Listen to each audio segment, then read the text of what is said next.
بالهدى ودين الحق ليظهره على الدين كله walau karihal musyrikun. Segala puji bagi Allah Jalla Jalaluh yang telah mengutus Rasulnya dengan petunjuk dan agama yang benar, agar Allah memenangkan agamanya di atas seluruh agama yang ada, walaupun orang-orang musyrik membenci hal itu. Allahumma salli wa sallim ala sayyidina Muhammadin wa ala alihi wa ashabihi ajma'in. Ya Allah, semoga salawatmu, salam berkah dan nikmatmu senantiasa tercurahkan untuk hamba kekasihmu, untuk baginda Nabi kita Muhammad sallallahu alaihi wasallam, manusia termulia yang pernah menginjakkan kakinya di muka bumi ini, baginda Nabi kita Muhammad sallallahu alaihi wasallam, dan keluarga beliau, istri-istri beliau, putra-putri beliau, dan untuk seluruh sahabat Nabi. Semoga Allah meridhai kita bersama mereka. Jamaah rahimakumullah, di Indonesia dan mungkin pagi menuju siang di Oman ya, teman-teman di Prabu Mulih juga, Allah mengumpulkan kita dalam satu majelis untuk mengkaji kembali tentang tamannya orang-orang yang soleh, di mana semua orang ingin berlibur, orang ingin rekreasi, orang ingin jalan-jalan bersama keluarga, dan ternyata orang-orang soleh pun memiliki taman di tempat itu. Mereka seharusnya juga berkumpul. Dan kita telah sampai kepada hadis nomor 26 di bab sabar. Kita berbincang bahwasanya di antara ibadah hamba yang akan diuji oleh Allah Jalla Jalaluh kebenaran keimanannya adalah sabar. Tapi kita akan membaca hadis nomor 26. Silakan dibaca.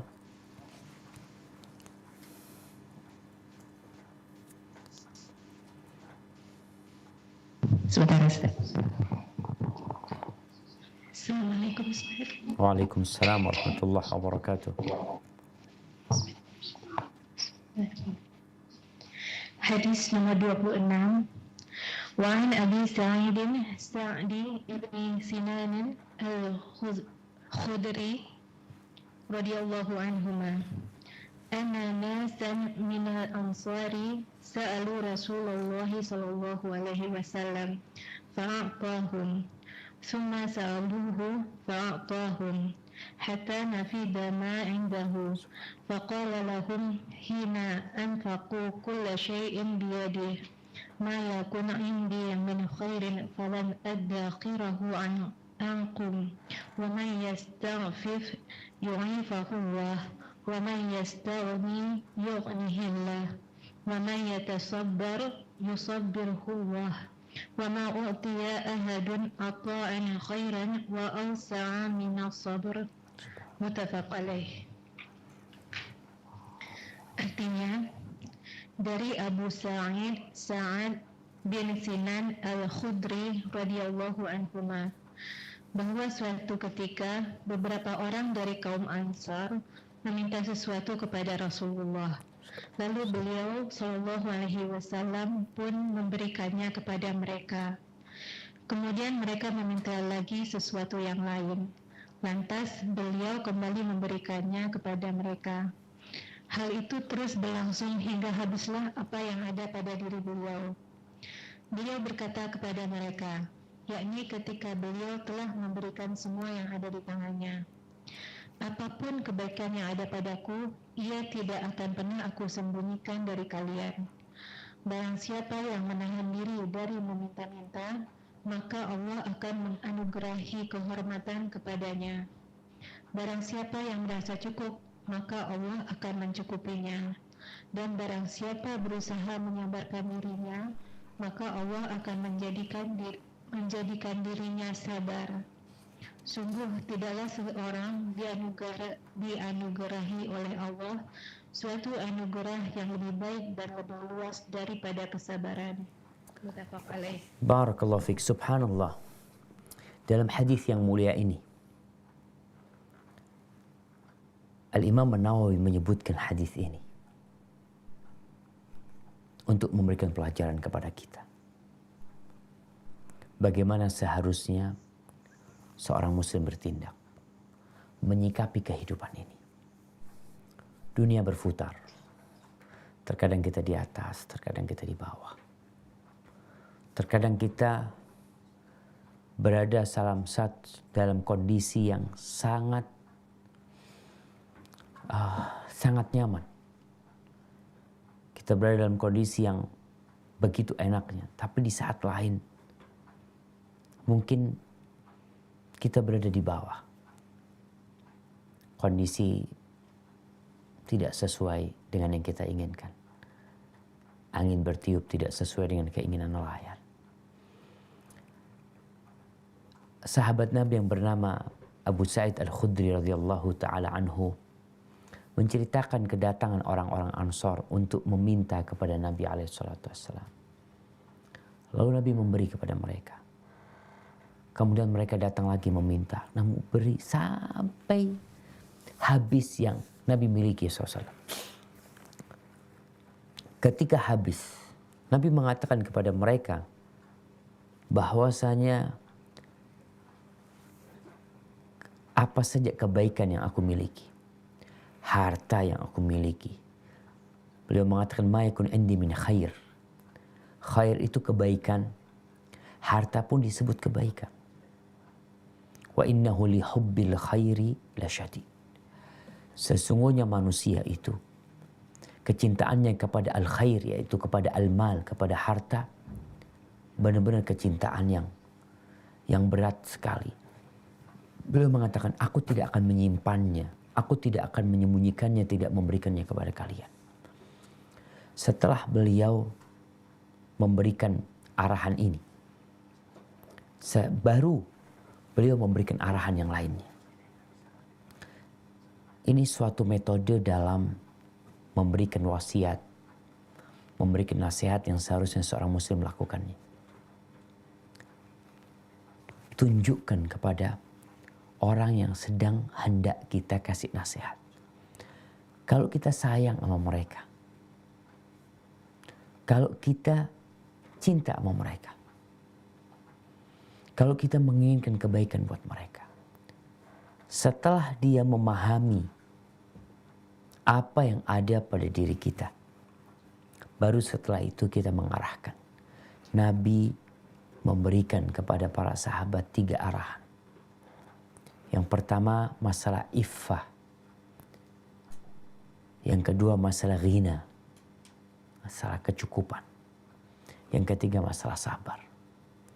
Beliau memulai dengan yang pertama, waman yasta'fif yu'iffahullah. Di terjemahannya disebutkan bahwasanya barang siapa yang menahan diri dari meminta-minta. Nah, al-afaf itu sebenarnya memiliki makna yang lebih luas. Itu menjaga kehormatan dirinya. Seorang dengan tidak minta-minta itu menjaga kehormatan dirinya. Barang siapa yang menjaga kehormatan diri ini, Allah akan menjaga dia. Ada seorang laki yang namanya Afif. Wanita disebut Afifah. Itu seorang yang menjaga kehormatan dirinya dalam berbagai perkara. Khususnya dalam perkara zina. Jadi seorang yang menahan diri, menundukkan pandangannya, menjaga tangannya, menghindari tempat-tempat kemaksiatan, tempat-tempat perzinaan, maka niscaya Allah akan menjaga diri dia. Sehingga dia jadi tidak suka dengan kemaksiatan tersebut. Namun ada orang-orang yang membiarkan pandangan matanya tidak terjaga. Dia lepas pandangan matanya. Setiap ada pemandangan yang menggairahkan syahwatnya dia tonton. Setiap kali ada perempuan yang lewat, tidak berhenti dia membolak-balikkan matanya. mengagumi keindahan perempuan tersebut. Maka yang seperti ini Allah nggak akan jaga. Sebagian orang mengatakan, Ustaz, fitnah perempuan besar banget. Iya, betul. Bahkan Rasulullah SAW mengatakan, "Ma taraktu fitnatan ashadda 'ala rijali minan nisa." Aku tidak meninggalkan sebuah fitnah, sebuah ujian, sebuah cobaan, sebuah tantangan buat seorang lelaki yang lebih berat daripada seorang wanita. Bagaimana menjaga kehormatan diri? Tentunya dengan menghindari tempat-tempat yang bisa membuat kita terjerumus dalam perzinaan tersebut. Faktor yang utama adalah mata. Seorang suami yang memiliki istri, 1, 2, 3, atau 4. Apabila dia tidak menjaga matanya di luar rumah, dia tidak menjaga tangannya, dia tidak menjaga lisannya, maka nggak akan cukup 4 wanita. Sebagaimana seorang lelaki yang memiliki 1 istri, tapi dia menjaga pandangan matanya, menjaga kehormatan dirinya, niscaya Allah akan jaga kehormatan dia. Begitu pula dalam masalah meminta-minta. Ketika seorang tidak membiasakan diri untuk meminta, Allah menyebut di surah Al-Baqarah, mungkin bisa dibaca di surah Al-Baqarah, tentang bagaimana sahabat-sahabat Nabi menjaga diri mereka dari meminta-minta, iffah mereka dari meminta-minta, sehingga orang-orang mengira mereka adalah orang kaya. Surat Al-Baqarah ayat 273. Al-Baqarah ayat 273.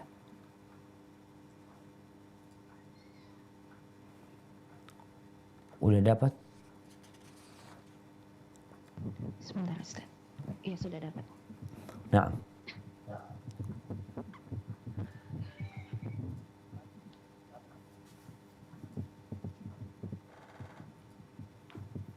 Surah Al-Baqarah ayat 273. ya. A'udzu billahi minasyaitonir rajim.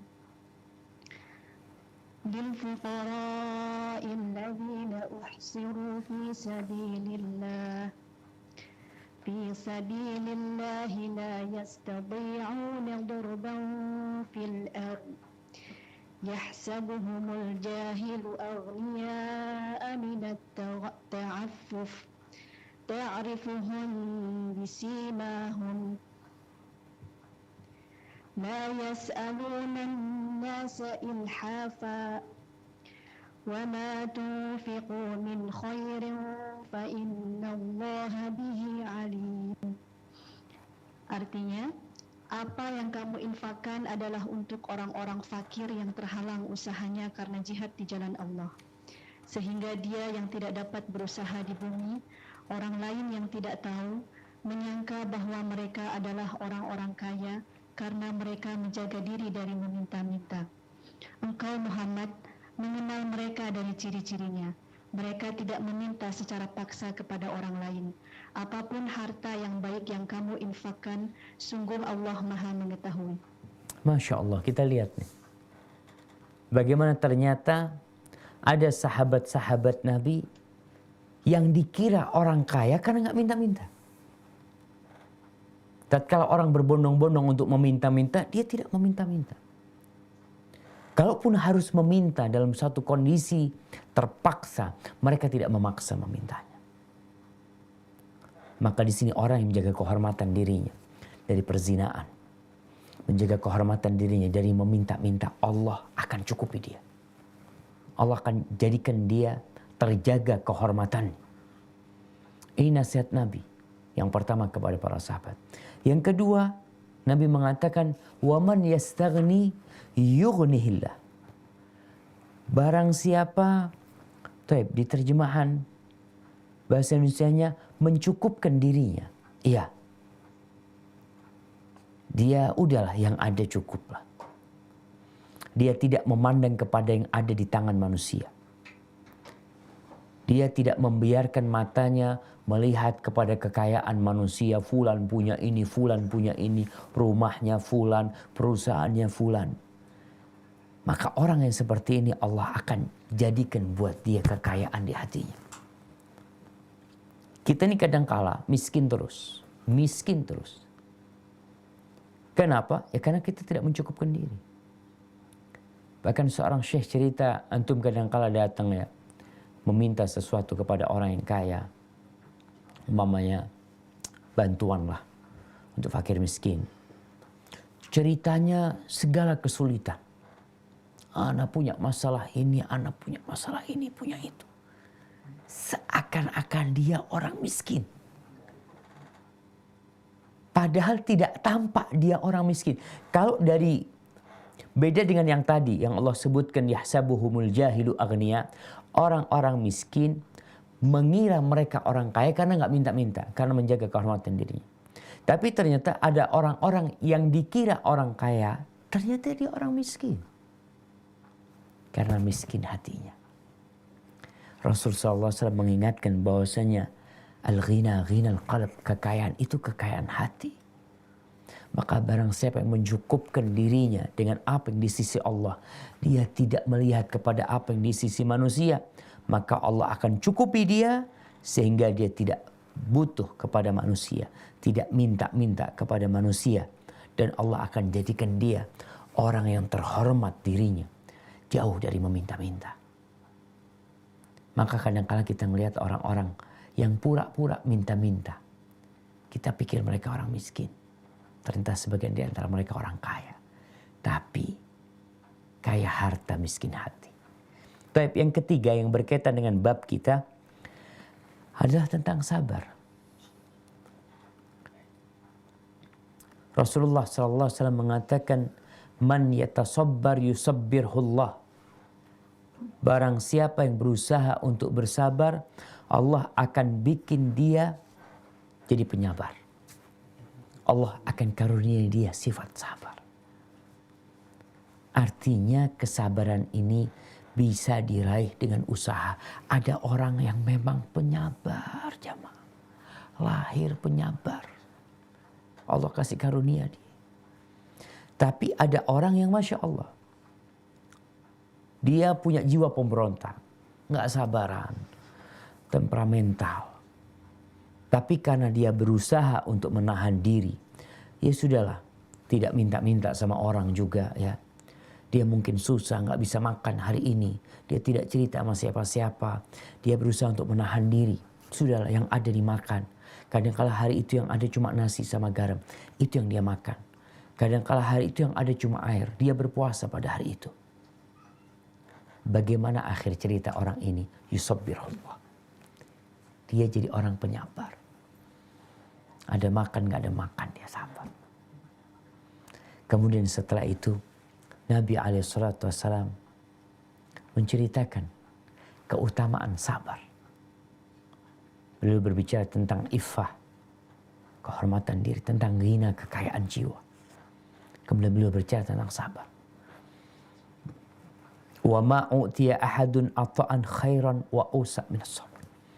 Dan tidaklah seseorang yang diberi oleh Allah Subhanahu wa taala sebuah rizki, sebuah karunia yang lebih baik, yang lebih luas daripada kesabaran. Jadi ternyata sabar ini rezeki, jemaah. Jadi kalau bicara rezeki, sabar ini rezeki nomplok. Rezeki yang sangat luas sekali. Kenapa? Ketika seorang bersabar, dia tabah, tahan dengan segala sesuatu. Tatkala dia ditimpa oleh penyakit, dia sabar. Ketika syaitan menggodai dia untuk melakukan yang haram, dia sabar. Dengan godaan syaitan dia menahan dirinya. Dia tahan dirinya. Kadangkala dia tinggalkan tempat kemaksiatan atau tempat yang mengajak dia untuk berbuat maksiat. Ketika syaitan berusaha untuk menggodai dia meninggalkan yang wajib, dia sabar. Maka jamaah manusia yang dikasih karunia sabar hendaklah bersyukur kepada Allah. Ini orang yang sabar. Digodain sama manusia sabar, dicaci maki sabar, disakiti sabar. Orang yang seperti ini tentrem hatinya. Jiwanya damai. Karena kalau kita lihat orang yang marah itu tegang. Merah. Nafasnya ngos-ngosan kata orang. Karena dia gak sabar. Tapi proses untuk menuju sabar itu ya dijalani. Jadi ingat, berarti kita perlu minta sabar. Jangan cuma minta rezeki duit. Orang punya utang, orang punya beban, orang di PHK. Ya mungkin dimarahin sama suaminya. Nggak diajak ngobrol sama suaminya, sabar. Tahan diri. Berusaha untuk sabar. Punya suami zalim ya Masya Allah. Nah kalau dengar cerita-cerita ada wanita yang punya suami zalim 17 tahun. Ada yang 20 tahun. Ada yang sampai punya cucu. Dia sabar punya suami yang zalim. Akhirnya dia biasa. Suaminya marah-marah. Orang lain kaget-kaget kalau dengar suaminya marah. Ini orang biasa sudah kayak gitu. Selesai. Baik, minta karunia sabar. Itu hadis yang ke-26. Ya, kita masuk ke hadis 27, silahkan.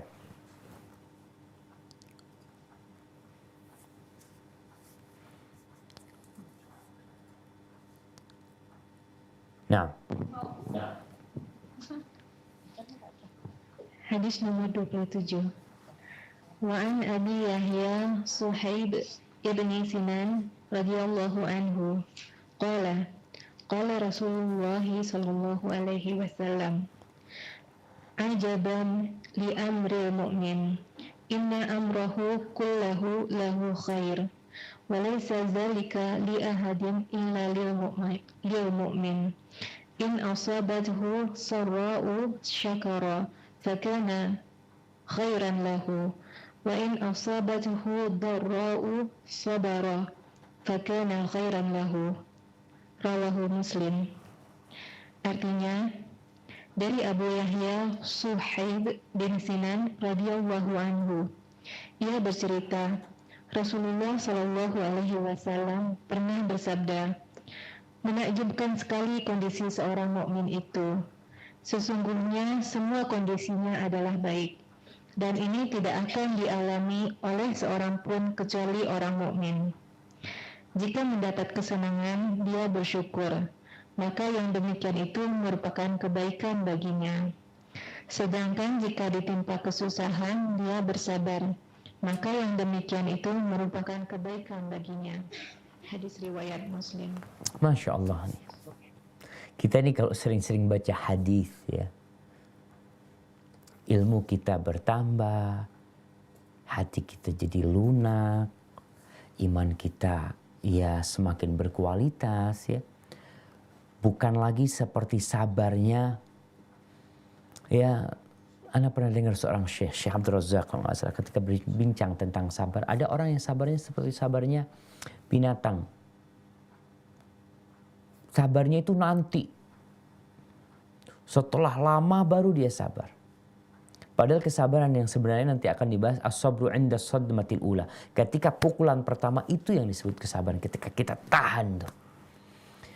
Sahabat Nabi yang bernama Suhaib ibn Sinan Ar-Rumi. Dia datang ke kota Mekah miskin. Kemudian dia usaha jadi kaya raya. Ketika dia mau hijrah, dihadang oleh orang-orang musyrikin. Suhaib ini terkenal pemanah jitu, pemanah handal. Ketika orang-orang musyrikin menghadang dia, Suhaib mengatakan, kalian tidak akan bisa mendekatiku sampai tiap anak panah ini aku letakkan di leher kalian. Ketika anak panahku habis, aku akan gunakan pedangku. Sehingga mati yang paling cepat dari kita. Lalu Suhaib menawarkan kepada mereka, aku ada mau negosiasi sama mereka nih. Suhaib mengatakan gimana? Kalau harta yang aku kumpulkan, itu aku berikan kepada kalian semuanya. Apakah kalian akan membiarkan aku untuk hijrah berjumpa dengan Nabi Muhammad SAW. Apa kata orang-orang musyrikin? Iya. Lalu Suhaib mengatakan, hartaku aku letakkan di tempat ini dan ini. Kalian gali di sana, ambil di situ, ada hartaku semuanya. Suhaib dibiarkan pulang, berangkat ke Madinah. Sampai Madinah, Rasulullah SAW telah dapat wahyu dari Allah tentang negosiasi atau perdagangan yang dilakukan oleh Suhaib Ar-Rumi. Kata Nabi SAW, Rabiha Suhaib, Rabiha Suhaib. Suhaib beruntung. Suhaib beruntung, kata Nabi SAW. Allah mengatakan, wa minan nasi man yashri nafsahu ibtigha'a mardatillah. Wallahu ra'ufun bil ibad. Ada orang-orang yang membeli dirinya. Dia beli, Suhaib beli dirinya dengan harta. Nih hartaku. Yang penting aku bisa beribadah, bisa hijrah, berkumpul dengan Nabi SAW. Suhaib meriwayatkan sebuah hadis. Yang hadis ini akan memotivasi setiap orang yang beriman untuk menambah kesabaran dia. Rasulullah SAW mengatakan, ajaban li amril mu'min. Yaitu sungguh menakjubkannya urusan orang beriman.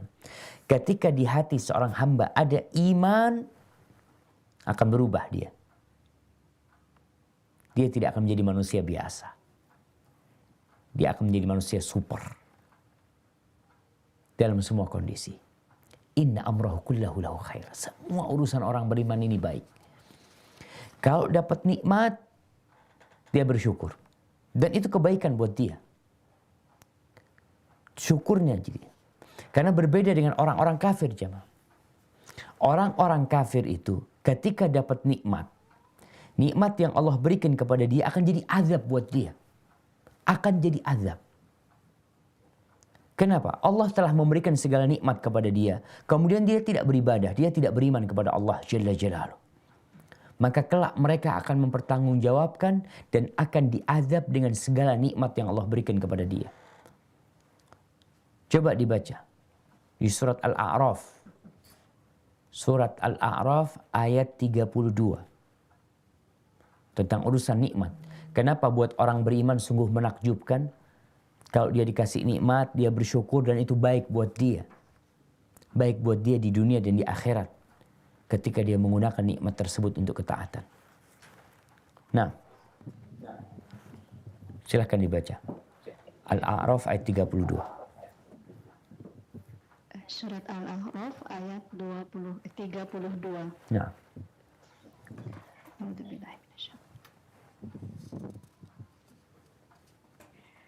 قل من حرم زينة الله التي أخرج لعباده والطيبات من الرزق قل هي للذين آمنوا في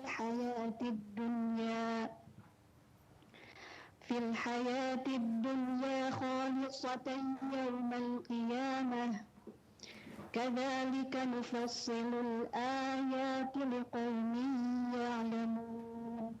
Artinya, katakanlah Muhammad, siapakah yang mengharamkan perhiasan dari Allah yang telah disediakan untuk hamba-hambanya dan rezeki yang baik-baik? Katakanlah, semua itu untuk orang-orang yang beriman dalam kehidupan dunia dan khusus untuk mereka saja pada hari kiamat. Demikianlah kami menjelaskan ayat-ayat itu untuk orang-orang yang mengetahui. Subhanallah, kita lihat nih. Ternyata kenikmatan dunia Allah bikin itu buat siapa?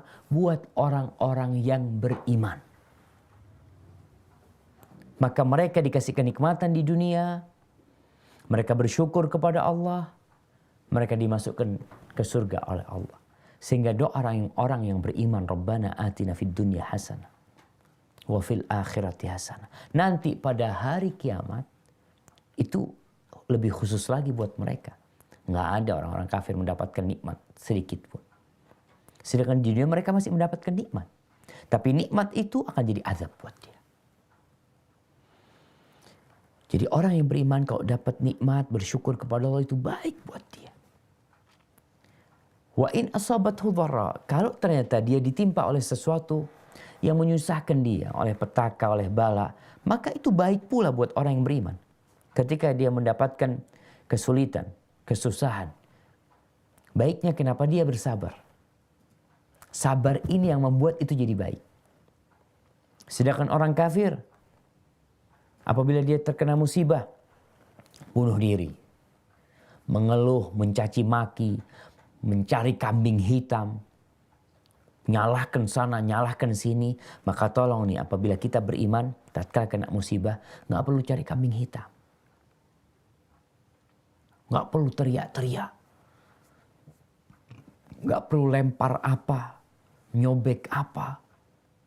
Karena ada di antara kita yang merasa beriman, tapi masih melakukan tindakan seperti itu. Orang beriman nggak kayak gitu. Dia sabar, menahan diri dari emosi, menahan diri dari melakukan tindakan-tindakan yang dibenci oleh Allah. Apalagi sampai mengumpat Allah Jalla Jalla. Na'udzubillahi min dzalik. Maka ingat, walaisa dzalika illa lil mu'min. Hal itu tidak lain hanya untuk orang yang beriman. Lainnya nggak dapat. Maka di hadis yang sebelumnya tadi disebutkan bahwasanya orang tidak diberi karunia yang lebih luas, lebih baik daripada kesabaran. Makanya kita lihat bagaimana Rasulullah Sallallahu Alaihi Wasallam mengajarkan kepada kita untuk bersabar, mencontohkan kepada kita bagaimana sabar yang seharusnya. Tapi sebelum kita membaca hadis ini, berkaitan dengan syukur jamaah. Syukur itu adalah karunia Allah. Kita bisa bersabar, kita bersyukur sama Allah. Kita bersyukur, kita juga bersyukur sama Allah. Kenapa? Karena kita bisa bersyukur. Kita bisa sholat, bersyukur ya Allah, alhamdulillah. Berapa banyak orang yang gak bisa sholat. Berapa banyak manusia yang tidak bisa mengucapkan alhamdulillah. Berapa banyak manusia yang tidak bisa berbagi dengan hartanya. Allah kasih karunia kepada kita, kemudian kita bisa berbagi, kita bersyukur ya Allah, alhamdulillah aku bisa sedekah. Alhamdulillah aku bisa membantu orang lain. Alhamdulillah aku bisa mengatakan alhamdulillah. Dan tidak pernah berhenti. Lingkaran itu terus berputar. Engkau bisa bersyukur, bersyukur. Engkau bisa sholat sebagai bentuk syukur, syukurin sholatmu. Engkau bisa mengatakan alhamdulillah selesai makan, syukuri karena engkau telah bisa melaksanakan, bisa makan dan bisa mengucapkan alhamdulillah. Cuma banyak orang yang lalai. Orang hanya bersyukur kalau dapat nikmat besar. Dapat gaji biasa. Ya udah biasa dapat kayak gitu. Padahal itu nikmat. Ini ada hamba-hamba yang tidak pandai bersyukur. Khususnya para wanita. Yang kata Nabi SAW, kebanyakan penghuni neraka itu wanita, penyebabnya tidak bersyukur sama Allah. Baik, kita masuk ke hadis yang nomor 28. Silahkan dibaca.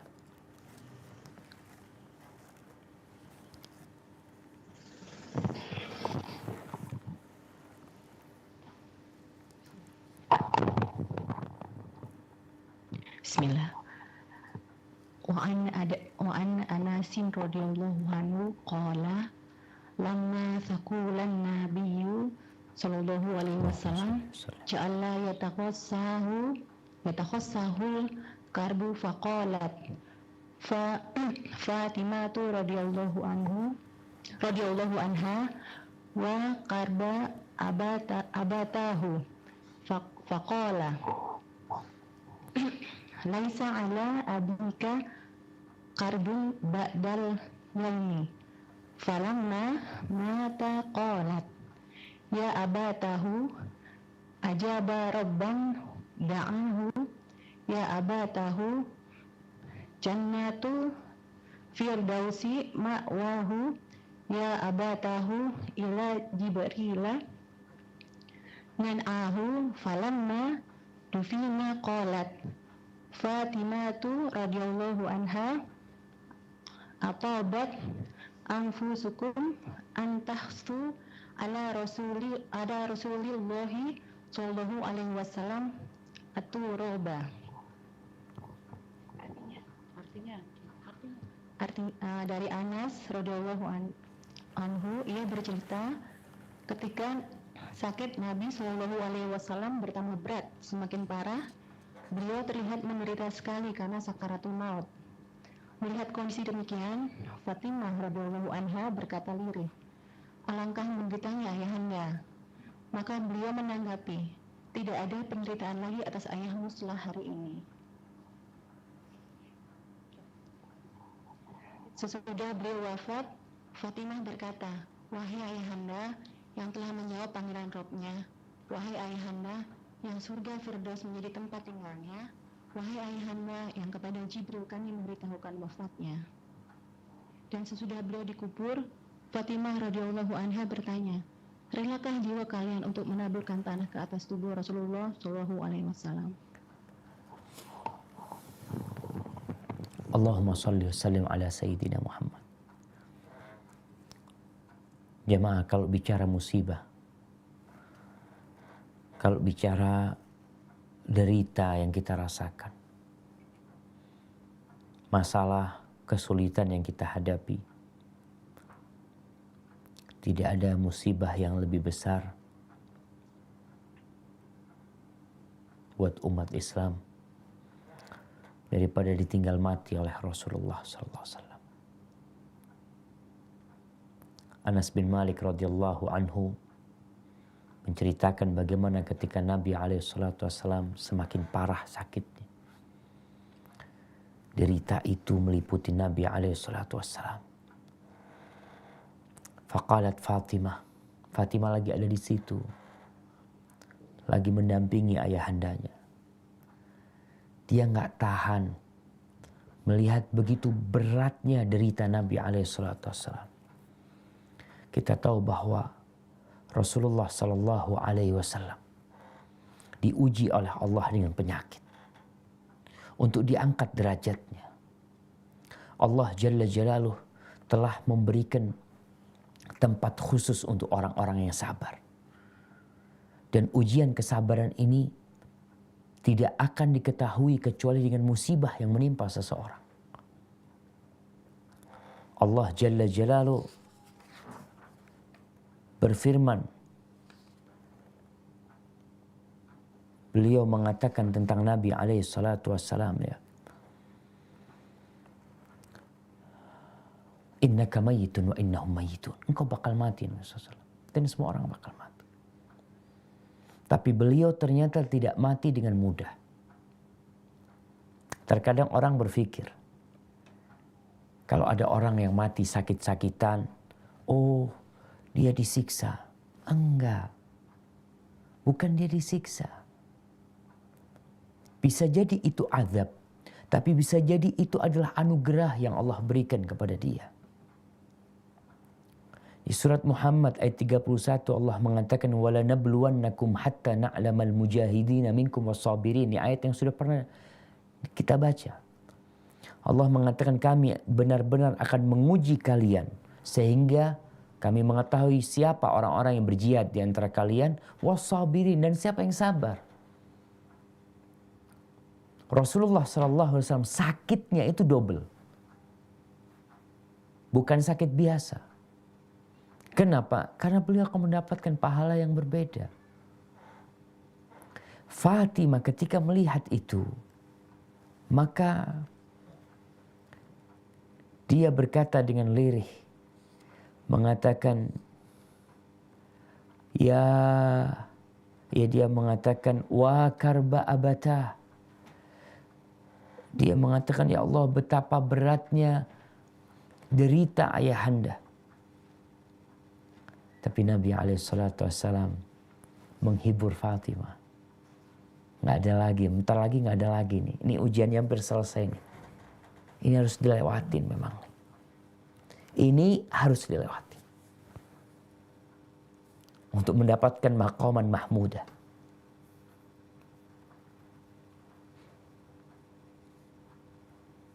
Untuk mendapatkan kedudukan yang tinggi di sisi Allah Jalla Jalaluh. Sebentar lagi beliau akan berpindah dari kehidupan yang fana,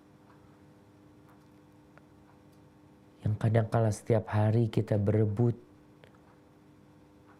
untuk lebih lama hidup di dunia, untuk lebih nyaman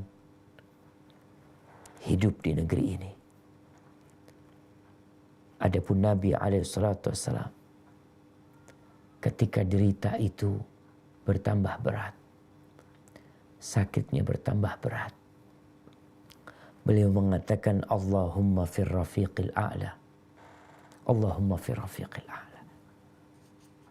Ya Allah, udah waktunya untuk bergabung dengan orang-orang yang ada di atas. Akhirnya, Nabi SAW meninggal dunia. Ya Allah ya. Semoga Allah memperkenankan kita untuk berjumpa dengan beliau. Ketika beliau meninggal dunia, Fatimah mengatakan, Ya abata ajaba rabban da'a. Ya abata man jannatul firdausi ma'wa. Ya abata ila Jibril nan'a. Kita tahu tidak boleh seorang ketika tinggal mati, ketika dia bersedih untuk meratapi. Enggak. Fatimah tidak meratap. Dia hanya nggak tahan untuk mengatakan itu. Dia berkata, wahai abata yang telah menjawab panggilan Rabbnya. Karena ruh seorang mukmin, apalagi Nabi, itu akan diangkat dengan aroma yang indah, dibungkus dengan kafan-kafan dari surga, naik ke langit, sampai dibangunkan atau diberhentikan di hadapan Allah Jalla Jalaluhu. Maka Fatimah mengatakan, ayahanda telah menjawab panggilan Allah. Kita sering mendengar ucapan berpulang ke rahmatullah. Kita nggak tahu apakah orang itu berpulang ke rahmatullah. Yang jelas dia berpulang kepada Allah. Apabila beriman, maka akan mendapatkan rahmat Allah. Apabila kufur, jahat, pelaku kemaksiatan, dan Allah tidak mengampuni kemaksiatan mereka, maka dia akan mendapatkan azab. Adapun orang-orang kafir, bukan ke rahmatullah, dia berpulang ke azab Allah Jalla Jalaluhu. Kemudian Fatimah menghibur dirinya, wahai ayahanda yang surga Firdaus menjadi tempatnya. Udah selesai. Ruh beliau berada di surga Allah Jalla Jalaluhu. Wa ya abata, wahai ayahanda, kita mengabarkan kematiannya kepada Jibril alaihissalam. Jibril biasa datang membawa wahyu, tapi selesai tugas Jibril. Beliau tidak lagi membawa wahyu. Maka mengabarkan kepada Jibril alaihissalam kematian Nabi alaihissalam. Kemudian setelah beberapa hari, karena kita tahu Nabi alaihissalam tidak dimakamkan langsung. Beliau meninggal alaihissalam pada hari Senin. Selasa, Rebu, Kamis. Hari Kamis beliau baru dimakamkan sallallahu alaihi wasallam. Selesai terpilihnya Abu Bakar menjadi khalifah. Umat Islam memiliki pemimpin. Maka Nabi alaihissalam dimakamkan. Setelah dimakamkan, Anas bin Malik adalah pembantu Nabi alaihissalam. Dia keluar masuk ke rumah Nabi alaihissalam. Maka Fatimah bertanya kepada Anas alaihissalam, ya Anas, atabat anfusukum an tahthu ala Rasulillah sallallahu alaihi wasallam turab. Wahai Anas, gimana kondisi hati kalian?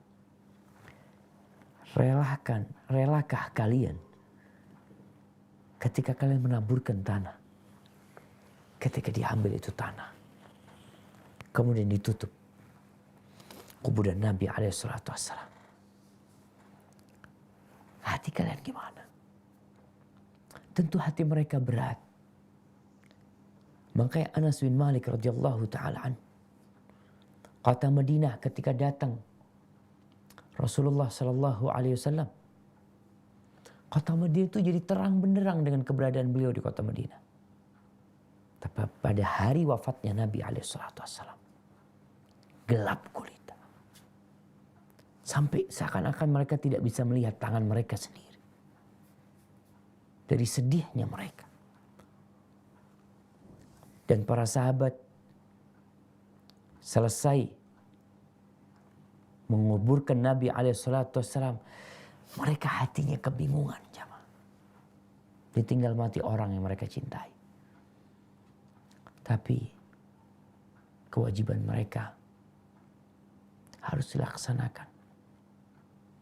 Rasulullah SAW harus dimakamkan, harus ditaburi tanah, harus ditutup. Maka tentunya dengan penuh kesedihan mereka melakukan tersebut. Semua anak-anak Nabi alaihi salatu wassalam itu pahala sabarnya itu diambil Nabi. Karena Nabi yang kena musibah. Nabi yang kena musibah. Maka beliau bersabar. Beliau mendapatkan pahala bersabar tinggal putrinya Ummu Kalthum. Tinggal putrinya Ruqayyah, kemudian Ummu Kalthum, kemudian Zainab, ditinggal cucunya, ditinggal anaknya Ibrahim. Itu semua pahala kesabaran itu diambil Nabi SAW. Karena beliau yang kena musibah. Kecuali Fatimah. Nabi berada di timbangan pahala Fatimah. Sallallahu ala nabiyina wa alihi wasallam. Kenapa? Karena Fatimah yang kena musibah, ditinggal mati Nabi SAW. Terus jamaah rahimakallah, berkaitan dengan ta'ziyah. Asy-Syaikh Utsaimin rahimahullahu ta'ala menjelaskan bahwa ta'ziyah ini sebenarnya adalah untuk orang yang terkena musibah. Ta'ziyah itu untuk orang yang terkena musibah. Bukan untuk kerabat. Kadang-kala kerabat kita ditinggal mati bapaknya bahagia. Apakah kita takziah menghibur dia? Dia bahagia. Kalau orang berbahagia, ucapannya bukan ucapan takziah, bukan bela sungkawa, tapi ucapan selamat buat mereka. Kita akan lihat nih musibah lain yang menimpa Nabi SAW. Nabi bersabar terkena penyakit yang begitu parahnya. Karena beliau tahu, ini faham, kenal banget sama Allah. Memang jalannya seperti ini. Kita akan lihat bagaimana Nabi bersikap pula ketika ada musibah yang menimpa cucunya, yang menimpa putrinya. Silakan dibaca.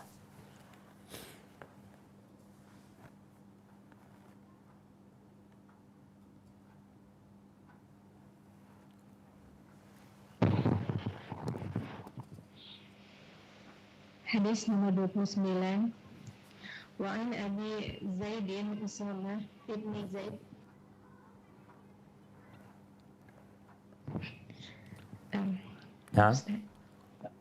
Wa an Abi Zaidin Usamah ibni Zaid ibni Harithah maula Rasulillah sallallahu alaihi wasallam wa hibbihi wa bani hibbihi radhiyallahu anhuma qala arsalat bintu Nabi sallallahu alaihi wasallam inna bani qad tudira fashhadna fa arsala yuqri wassalama wa yaqula inna lillahi ma ahadha wa lahu ma a'ta wa kullu shay'in indahu bi ajalin musamma faltasbir wa tahtasib فأرسلت إليه تقسم عليه لا يأتينها فقام ومعه سعد بن عبادة ومعاذ بن جبل وأبي بن كعب وزيد بن ثابت ورجال رضي الله عنهم فرفع إلى رسول الله صلى الله عليه وسلم الصبي فأقعده في وزره ونفسه تقعقع ففاضت عينه فقال سعد يا رسول الله ما هذا فقال هذه رحمة جعلها الله تعالى في قلوب عباده وفي رواية في قلوب من شاء من عباده وإنما يرحم الله من عباده الرحماء متفق عليه. Artinya, dari Abu Zaid Usamah bin Zaid bin Harithah radhiyallahu anhuma, maula sekaligus orang kecintaan dan anak seorang kesayangan Rasulullah sallallahu alaihi wasallam. Ia bertutur, salah seorang dari putri Nabi sallallahu alaihi wasallam, yaitu Zainab radhiyallahu anha, mengutus seorang untuk menyampaikan kabar berikut ini kepada beliau. Sesungguhnya putraku sedang menghadapi sakaratul maut. Oleh karena itu, kunjungilah kami. Maka beliau menyuruh utusan tersebut supaya kembali sambil menitipkan salam untuknya, seraya bersabda, sungguh segala sesuatu itu milik Allah, baik apa saja yang Dia ambil maupun apa saja yang Dia berikan, dan segala sesuatu sudah ditetapkan di sisinya. Oleh karena itu, hendaklah dia bersabar dan mengharapkan pahala di sisi Allah. Kemudian putri Nabi mengutus lagi utusan tersebut dengan bersumpah agar beliau mendatanginya. Maka Rasulullah Shallallahu Alaihi Wasallam pun bangkit bersama Sa'ad bin Ubadah, Mu'adz bin Jabal, Ubay bin Ka'ab, dan Zaid bin Thabit, dan beberapa sahabat radhiyallahu anhum lainnya. Lantas anak yang sakit dan sedang sakaratul maut itu diangkat ke pangkuan beliau. Kemudian dia didudukkan di pangkuan beliau dengan napas yang tersengal-sengal. Melihat kondisi itu, beliau meneteskan air mata. Lantas Sa'ad bertanya, wahai Rasulullah, mengapa engkau meneteskan air mata? Beliau pun menjawab, inilah rahmat yang dianugerahkan Allah Ta'ala ke dalam hati hamba-hambanya. Di dalam satu riwayat disebutkan dalam hati orang-orang yang dikehendakinya dari hamba-hambanya. Sungguh Allah Azza wa Jalla mengasihi hamba-hambanya yang memiliki kasih sayang. Subhanallah syabab. Ini peristiwa lain yang terjadi di masa Nabi alaihi salatu wassalam dengan putrinya. Zainab punya anaknya sakit dan dilihat sedang sekarat. Maka Zainab meminta ayahandanya datang. Orang yang dikirim Zainab untuk menjumpai Nabi SAW disuruh balik sama Nabi SAW. Fa'arsala yuqri'us salam. Kirim salam sama Zainab. Kemudian katakan kepada Zainab, inna lillahi ma akhad, walahu ma a'ta, wa kullu syai'in indahu bi ajalin musamma, faltasbir wal tahtasib. Nabi memberikan pelajaran kepada Zainab. Dan ini bacaan yang dianjurkan bagi kita untuk kita sampaikan kepada orang yang terkena musibah. Bukan ucapan turut bela sungkawa. Bukan. Kita takziah kepada orang yang terkena musibah itu. Bagaimana keberadaan kita menghibur dia. Bagaimana ucapan kita menjadikan dia lebih tenang. Tentunya doa atau bacaan yang diajarkan oleh Rasulullah SAW tentu sangat mulia sekali. Beliau mengatakan, inna lillahi ma akhad. Sesungguhnya bagi Allah yang diambil. Supaya orang sadar. Antum punya apa saja itu milik Allah. Artinya kalau diambil, itu Allah ngambil miliknya. Walahu ma'ata. Yang dikasih itu juga milik Allah. Artinya yang diambil ini milik Allah, yang ada pada dirimu sekarang milik Allah. Wa kullu syai'in indahu bi ajalin musamma. Segala sesuatu itu ada ukurannya udah sama Allah. Sudah ada ukurannya. Baik masalah tempatnya, masalah waktunya, masalah kadarnya, semuanya sudah. Dan ini sebuah nasihat yang agung dari seorang ayah kepada putrinya. Dari seorang Nabi SAW kepada umatnya, kepada para sahabatnya. Kirim. Orang itu datang menyampaikan ucapan Nabi SAW, mengatakan ayahanda mengirim salam, dan dia berkata inna lillahi ma'akhad walahu ma'a'ta wa kullu syai'in indahu bi ajalin musamma faltasbir. Hendaklah engkau bersabar, hendaklah dia bersabar, wal tahtasib. Hendaklah bersabar dan mengharap pahala. Kita udah belajar tuh doa kalau terkena musibah. Inna lillahi wa inna ilaihi raji'un. Allahumma ajurni fi musibati wa akhlif li khairan min. Ya Allah, berikan pahala di musibah ini.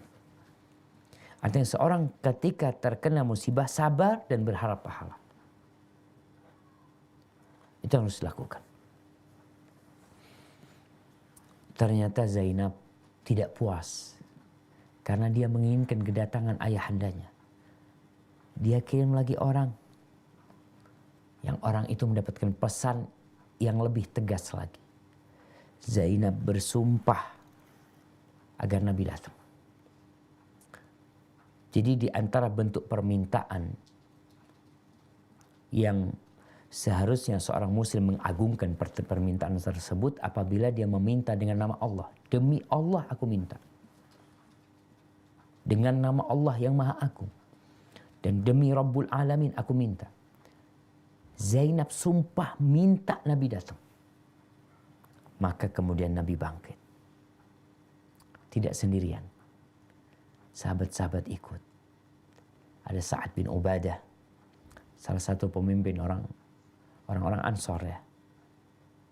Nah, ada Mu'ad bin Jabal. Ada Ubay bin Ka'ab, penulis wahyu. Mu'ad bin Jabal, yang paling ngerti dengan urusan halal dan haram. Zaid bin Thabit, juga penulis wahyu ya. Zaid bin Thabit ini dia penulis surat Nabi SAW. Zaid bin Thabit.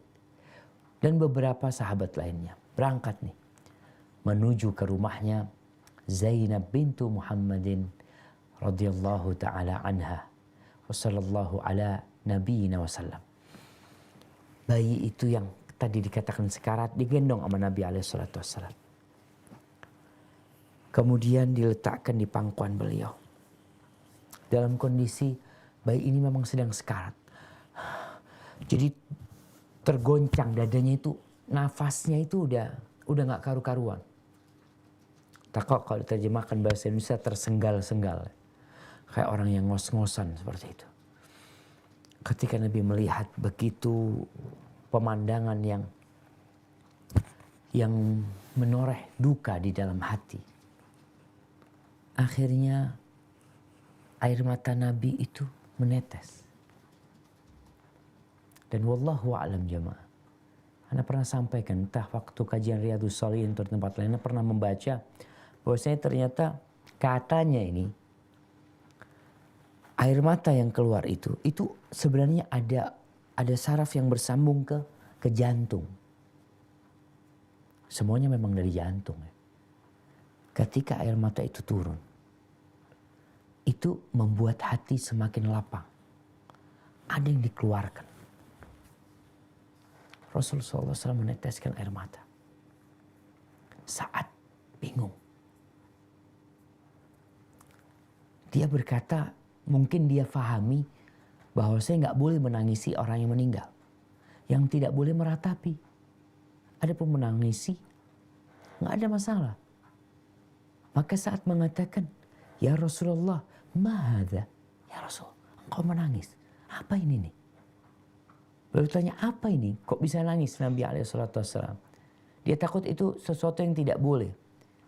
Ternyata Nabi SAW mengatakan, hadhihi rahmah. Ini nih rahmat.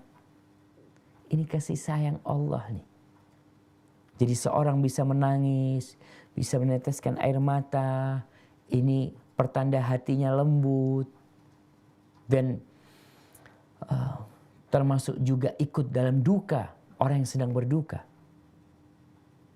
Tentu putri Nabi alaihi salam radhiyallahu taala anha Zainab, tentu dia bersedih dengan anaknya yang sekarat, yang kemudian meninggal dunia.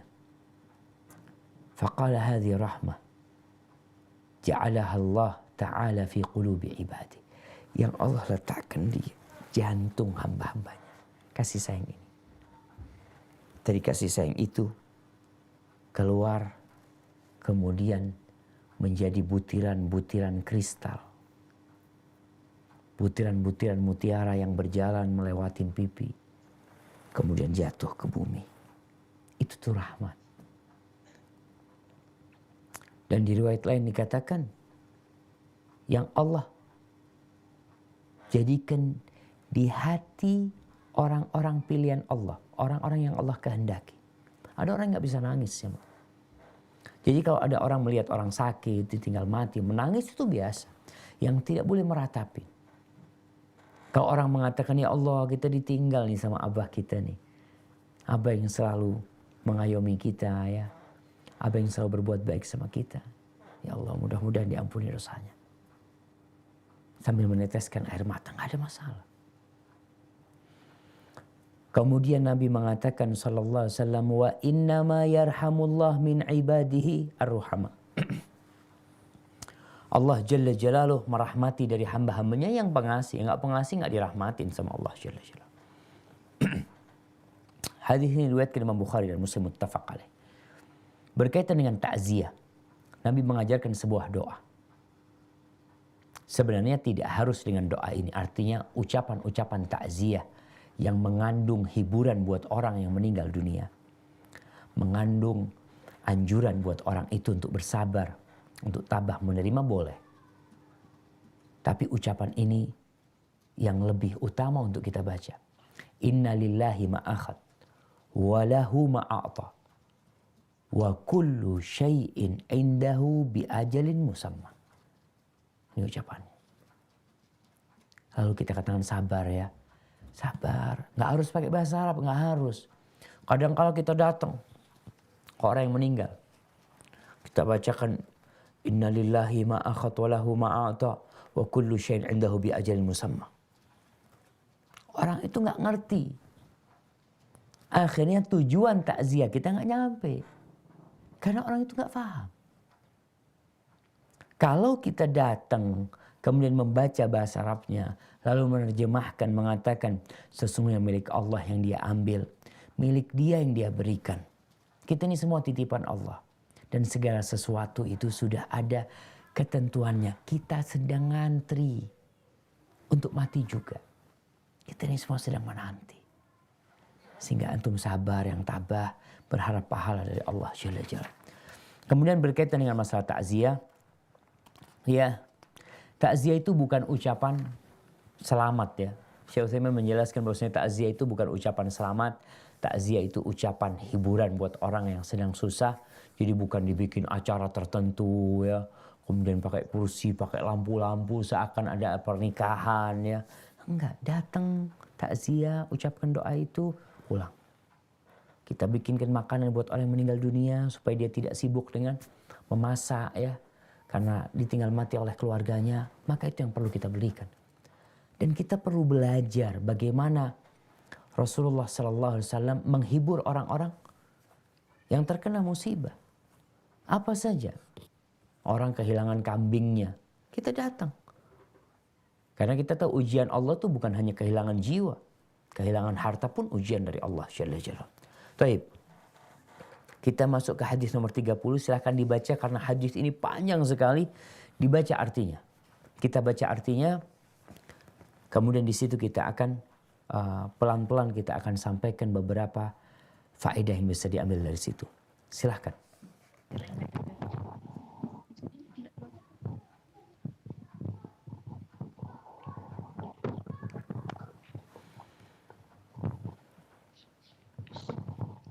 dari Suhaib radhiyallahu anhu bahwa Rasulullah Shallallahu Alaihi Wasallam bersabda, dahulu kala ada seorang raja dari kalangan orang-orang sebelum kalian yang mempunyai seorang ahli sihir. Ketika ahli sihir ini sudah lanjut usia, dia berkata kepada sang raja, sesungguhnya aku sudah lanjut usia, oleh karena itu kirimkanlah seorang pemuda kepadaku agar aku bisa mengajarkan kepadanya ilmu sihir. Barakallahu fiik. Maka sang raja, Kita lihat di sini. Rasulullah SAW seringkali bercerita tentang orang-orang sebelum kita.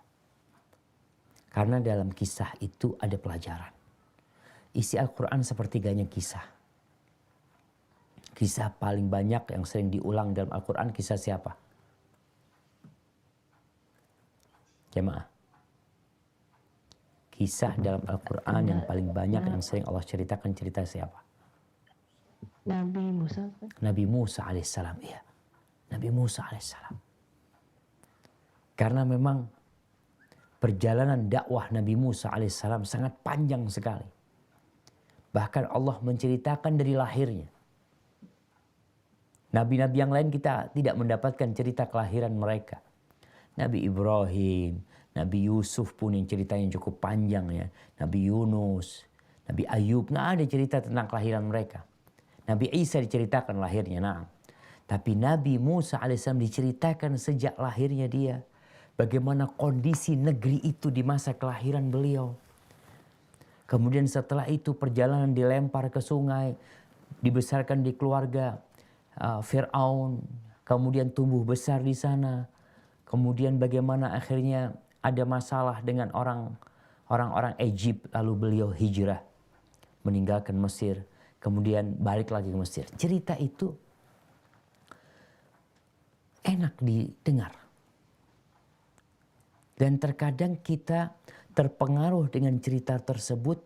Yang terpengaruh itu alam bawah sadar kita. Kalau sekarang film. Berapa banyak pesan-pesan negatif yang disampaikan oleh film-film. Orang gak sadar. Di sini Nabi Muhammad SAW bercerita tentang kisah seorang raja yang memiliki tukang sihir. Jadi kalau bicara tukang sihir ya, hampir raja-raja yang tidak beriman tentunya, atau yang imannya kurang, mereka itu punya guru spiritual. Tapi sihir, bukan guru agama. Bahkan teman-teman di Afrika cerita, oh di tempat kita raja-rajanya, presiden-presiden punya tuh guru spiritual yang artinya dukun, paranormal atau tukang sihir. Yang memang tujuannya adalah untuk menyelamatkan negerinya. Dan dalam cerita ini tukang sihir itu sudah lanjut usia. Dia ingin mewariskan ilmunya. Bayangkan orang-orang yang melakukan keburukan, kejahatan, ternyata ingin mewariskan ilmu mereka. Masa orang-orang yang soleh tidak ingin mewariskan ilmu kebaikan buat mereka? Maka dia minta kepada raja untuk ngirim seseorang untuk belajar. Ini yang disebut kaderisasi untuk jadi sihir. Untuk jadi tukang sihir. Silakan dilanjutkan.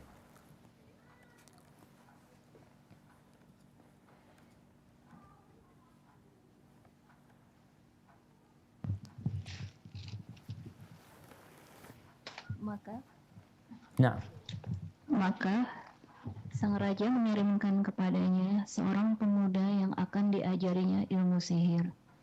Di jalan menuju tempat tukang sihir yang dilalui pemuda itu, terdapat seorang pendeta ahli ibadah.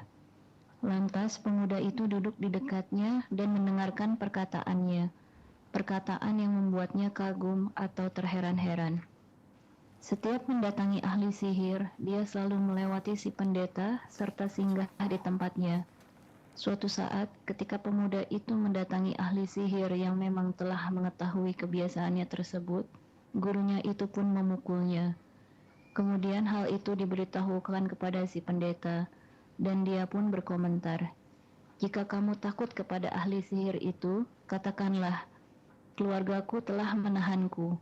Dan jika kamu takut kepada keluargamu, katakanlah, ahli sihir telah menahanku." Barakallahu fiik. Dalam keadaan Taib. Kita lihat di sini, Allah kalau mau kasih hidayah jamaah, jalannya itu kita nggak tahu. Ini pemuda dipilih untuk menjadi penerus penyihir. Tapi ternyata di jalan dia melihat pemandangan ya. Ini pengaruh lingkungan baik kita lihat. Orang kalau lewat masjid paling tidak tertarik untuk datang ke masjid.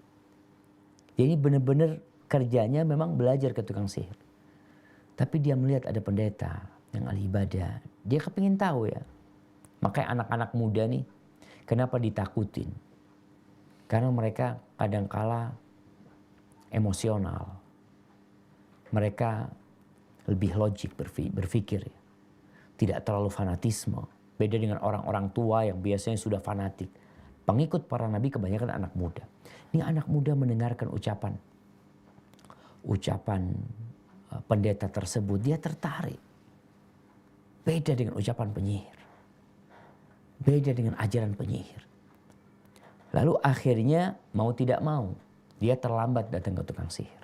Dan di sana dimarahin, dipukul. Karena tahu dengan kebiasaan dia. Dikasihlah sebuah cara menyelamatkan diri. Dengan cara apa?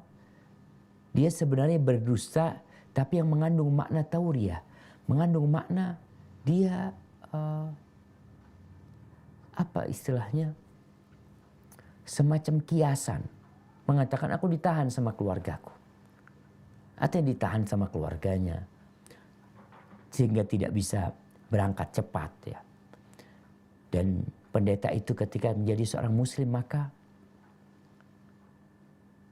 dia jadi keluarganya.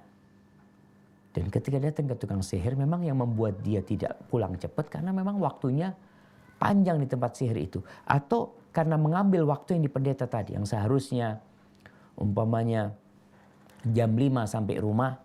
Karena tukang sihirnya ini menambah waktu sehingga telat dia pulang.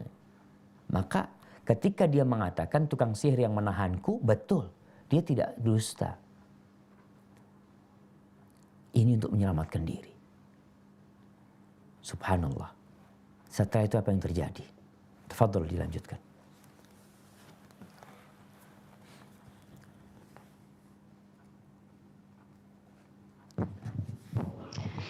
Dalam keadaan demikian, suatu ketika pemuda itu mendapati seekor binatang besar yang menghalangi perjalanan orang-orang.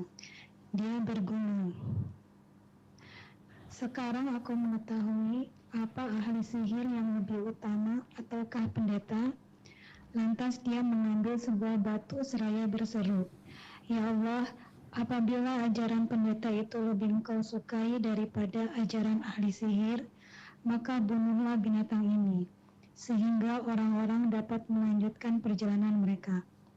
Kemudian dia melemparkan batu tadi, sehingga dia dapat membunuh binatang itu, dan orang-orang pun dapat melanjutkan perjalanan mereka. Barakallahu fiik. Kita lihat di sini. Setelah belajar, tentunya ada beban ya. Ketika seorang belajar kebatilan dan belajar kebenaran.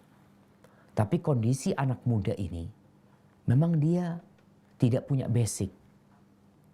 Makanya kadang-kala ada orang mengatakan kalau mau belajar itu, ya belajar ke siapa saja, ambil baiknya, tinggalkan buruknya. Kita tahu dari mana baiknya, kita tahu dari mana buruknya dia. Sedangkan kita nggak punya ilmu. Orang yang bisa memilah antara yang baik dan yang buruk, itu orang yang berilmu. Sehingga orang yang berilmu ya udah dia paham ini baik, ini buruk. Seorang penuntut ilmu masih baru belajar. Maka bagaimana dia tahu ini baik dan buruk? Pemuda ini tiap hari dia jalan dapat ilmu pendeta, dapat ilmu tukang sihir. Akhirnya ada satu waktu di mana Allah ingin memberikan petunjuk kepada pemuda ini. Memberikan taufik dan hidayah kepada dia. Yang akhirnya dia berdoa memohon kepada Allah. Dia mengatakan, Allahumma in kana amrul rahib ahabba ilaika min amri sahir faqtul hadid dabah. Dia mengatakan, ya Allah, kalau urusannya pendeta itu lebih engkau cintai daripada urusannya penyihir ini, maka bunuhlah binatang ini dengan batu yang dilemparkan tersebut sehingga orang bisa lewat. Dan ternyata binatang itu mati. Ini taufik minallah. Allah kalau mau kasih hidayah, jalannya dikasih sama Allah. Tidak seperti Fir'aun. Ketika Fir'aun dikasih cobaan yang bertubi-tubi, akhirnya dia minta kepada Nabi Musa alaihissalam, kalau musibah ini dihilangkan, kami akan beriman. Petakanya diangkat, dia tambah kufur. Tapi ini Allah akan kasih hidayah kepada dia. Dilempar, mati itu binatang, orang-orang bisa lewat.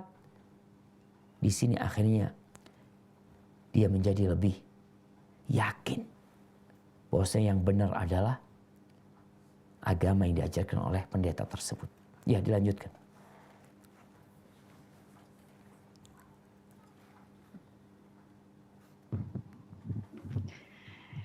Selanjutnya, pemuda itu mendatangi si pendeta dan memberitahukan hal tersebut. Maka si pendeta berkata kepadanya, "Hai anakku, sekarang kamu sudah lebih baik daripada aku, karena keadaanmu sudah sampai pada apa yang kusaksikan. Dan sesungguhnya kelak kamu akan diuji. Apabila kamu diuji, janganlah menyebut-nyebut namaku, yakni jangan tunjukkan aku kepada orang-orang yang memujimu." Allahu Akbar. Semakin tinggi pohon itu, semakin besar angin yang akan menerpa. Dan pendeta ini mengatakan, engkau nih dipanggil anakku ya. Sama dia karena keluarganya tadi. Dia beriman, sama-sama beriman jadi keluarga. Engkau akan diuji, dan kalau nanti diuji, tolong jangan sebut-sebutkan nama dia. Karena kita nggak tahu bisa sabar enggak dengan ujian jamaah. Kita ini nggak boleh minta bala sama Allah. Tapi kalau datang bala ya kita harus sabar. Baik, dilanjutkan.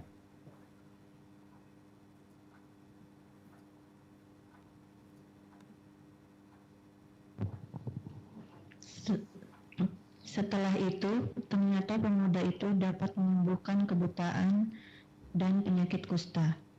Bahkan dia mampu mengobati manusia dari segala macam penyakit.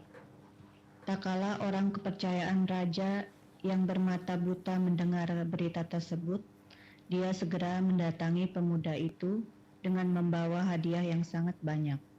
Orang itu lantas berseru, "Semua ini akan menjadi milikmu jika kamu dapat menyembuhkan kebutaanku."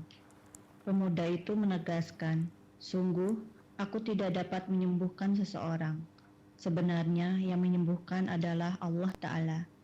Jika engkau beriman kepada Allah Ta'ala, maka aku akan berdoa kepada Allah dan Dia akan menyembuhkanmu."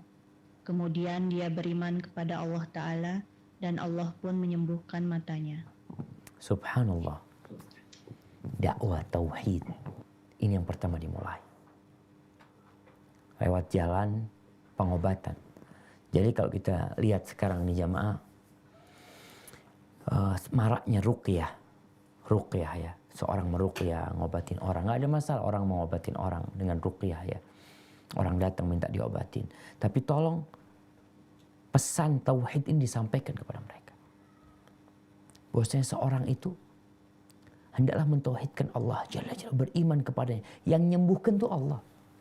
Ini orang mau kasih harta macam-macam ya, dikatakan yang menyembuhkan itu Allah, bukan aku. Kalau engkau beriman, aku akan berdoa minta sama Allah supaya Allah menyembuhkanmu. Dan Allah pun menyembuhkan dia jamaah. Ini teman duduknya raja.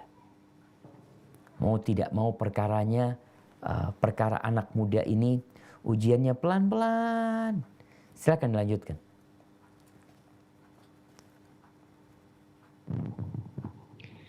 Selanjutnya, orang kepercayaan raja itu mendatangi sang raja dan duduk bersamanya seperti biasa. Lalu sang raja bertanya kepadanya, "Siapa yang mengembalikan pandanganmu?" Orang itu menjawab, "Robku." "Apakah kamu mempunyai Rob selain aku?" tanya sang raja. "Robku dan Robmu adalah Allah," sahutnya. Mendengar pernyataan demikian, sang raja langsung menghukumnya dan terus menyiksanya, sehingga dia pun memberitahukan identitas pemuda itu. Subhanallah. Ujian tambah nih udah buat anak muda itu. Artinya orang-orang yang beriman, yang memiliki keyakinan yang berbeda dengan keyakinan masyarakat umum, itu akan mendapatkan tantangan dan penentangan dari masyarakat. Ini temannya raja. Ketika mengatakan Rabbi wa Rabbukallah. Ketika ditanya, apakah engkau punya Rabb selain aku? Artinya masyarakat di sana menuhankan rajanya, mengkultuskan rajanya. Maka ketika ditanya engkau punya Rabb selain aku, katanya Rabbi wa Rabbukallah. Kita tahu kisah Nabi Ibrahim alaihissalam bersama Namrud. Ketika terjadi dialog antara Nabi Ibrahim dengan Namrud. Namrud merasa dia Rabb, dia merasa bisa menghidupkan dan mematikan. Lalu Nabi Ibrahim alaihissalam mengatakan, fa innallaha ya'ti bisyamsi minal masyriq, fa'ti biha minal maghrib. Allah mendatangkan matahari dari arah timur. Kalau engkau mengaku Tuhan, Rabb, maka datangkan dari arah barat. Fabuhital ladzi kafar. Akhirnya orang ini yang buta disiksa sampai akhirnya dia membuka sebenarnya siapa orang yang menyembuhkan dia. Artinya lewat perantara siapa dia bisa sembuh. Akhirnya dikasih tahu identitas pemuda ini. Kemudian silahkan.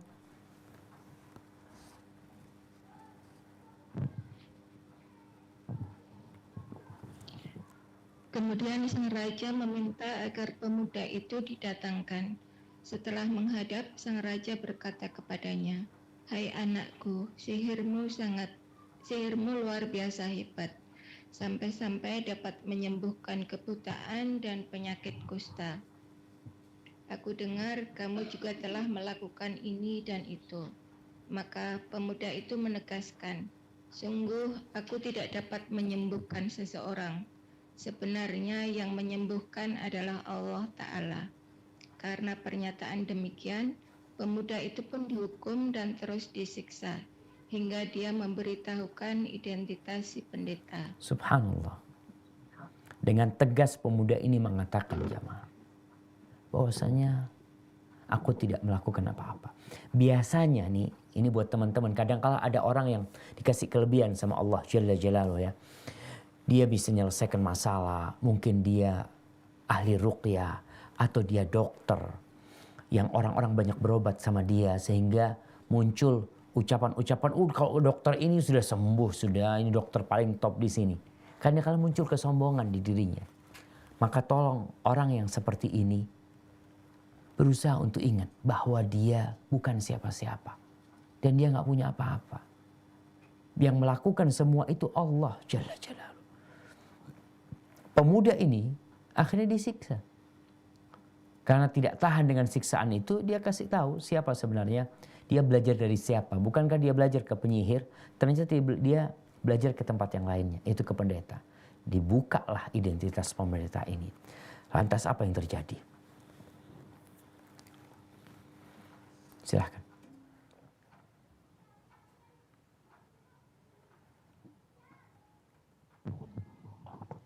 Lantas sang raja meminta supaya pendeta itu dihadirkan dan kepadanya disuruhkan, "Kembalilah kepada agamamu yang semula." Akan tetapi dia menolak, sehingga sang raja meminta diambilkan gergaji. Gergaji itu pun diletakkan di atas kepalanya hingga membelah tubuhnya. Maka kedua belahan tubuhnya pun terjatuh. Subhanallah jemaah. Bagaimana beratnya mereka mempertahankan keimanan. Digergaji kepala untuk meninggalkan keimanan. Sekarang orang-orang banyak menjual keimanannya hanya untuk sebungkus makanan. Karena dia nggak kenal dengan Allah. Dia nggak tahu dengan hakikat kehidupan ini. Dan kesabaran pendeta ini digergaji, dia sabar sampai mati. Kalau dibunuh ditebas kepalanya, sekali tebas mati. Tapi digergaji perlahan-lahan sampai terbelah tubuhnya. Dan ini di hadapan orang banyak. Supaya orang jangan sampai mengikuti pendeta tersebut. Kemudian dipanggillah orang kepercayaan raja. Nah, saya akan lanjutkan.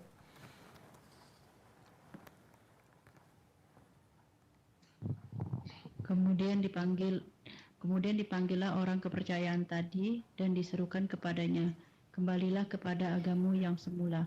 Namun dia juga menolak, sehingga sang raja meletakkan gergaji di atas kepalanya hingga membelah tubuhnya dan kedua belah tubuhnya itu terjatuh. Sama.